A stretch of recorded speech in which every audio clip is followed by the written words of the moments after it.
அண்மைச் செய்தி. சென்னை உயர்நீதிமன்ற வளாகத்தில் உள்ள பழைய சட்டக்கல்லூரி அருகே 5 மாடி கட்டடம் கட்ட தடையில்லை எனவும் நாளை அடிக்கல் நாட்டு விழா நடத்த சென்னை உயர்நீதிமன்றம் அனுமதி வழங்கியிருக்கிறது. விவரங்களை செய்தியாளர் சுரேஷ் வழங்கிட கேட்கலாம். சுரேஷ், வணக்கம். இந்த வழக்கின் பின்னணி மற்றும் தற்போது சென்னை உயர்நீதிமன்றம் அளித்திருக்கும் தீர்ப்பின் மேலும் விவரங்கள் என்னென்ன?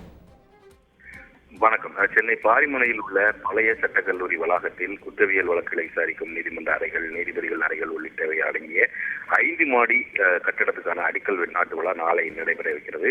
இதற்கு எதிர்ப்பு தெரிவித்து சென்னை உயர்நீதிமன்றத்தின் மூத்த வழக்கறிஞர் மோகன் உயர்நீதிமன்றத்தில் ஒரு பொதுநல வழக்கை தாக்கல் செய்திருந்தார். இந்த வழக்கு நீதிபதிகள் GR சுவாமிநாதன் மற்றும் PV பாலாஜி அடங்கிய அமர்வில் இன்று அவசர வழக்காக விசாரணைக்கு எடுத்துக் கொள்ளப்பட்டது.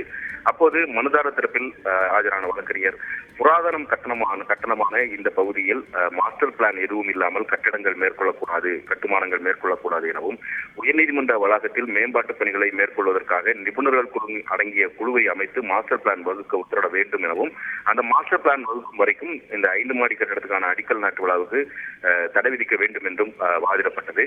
சென்னை உயர்நீதிமன்ற தலைமை பதிவாளர் தரப்பில் ஆஜரான தமிழக அரசின் தலைமை வழக்கறிஞர் பழைய சட்டக்கல்லூரியை இடிக்கப் போவதில்லை என்றும் அதன் அருகில்தான் இந்த 5 மாடி கட்டடம் அமையப் போகிறது என்றும் தெரிவித்தார். மேலும் இந்த அடிக்கல் நாட்டு விழாவுக்கு எந்த அனுமதியும் பெற தேவையில்லை, அனுமதி பெறாமல் எந்த ஒரு செங்கலை கூட கட்ட முடியாது என்றும் தெரிவித்தார். மேலும் 5 மாடி கட்டிடம் கட்டுவதற்கு எதிர்ப்பு தெரிவித்து வழக்கறிஞர் மோகன் அளித்த விண்ணப்பத்தை சென்னை உயர்நீதிமன்றத்தின் கட்டிட குழு நேற்று மாலை ஆய்வு செய்தது. அந்த குழு கூட்டத்தில் புதிய நிபுணர் குழுவை அமைத்து இது சம்பந்தமாக ஆய்வு செய்வது என்று முடிவெடுக்கப்பட்டிருக்கிறது. அந்த புதிய குழுவினுடைய அறிக்கை கிடைத்த பிறகே கட்டுமான பணிகள் துவங்கப்படும் என்றும் அதற்கு முன்பு எந்த ஒரு கட்டுமான பணியும் துவங்கப்பட மாட்டாது என்றும் உறுதியளித்தார்.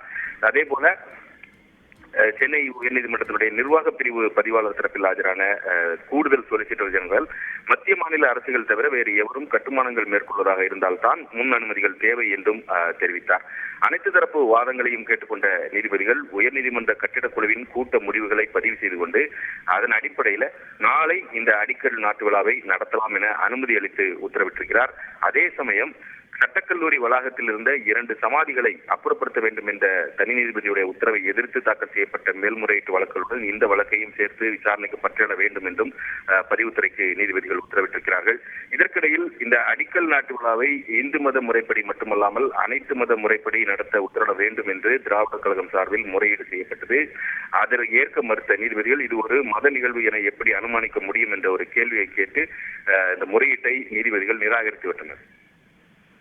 விவரங்களை வழங்கியதற்கு நன்றி சுரேஷ்.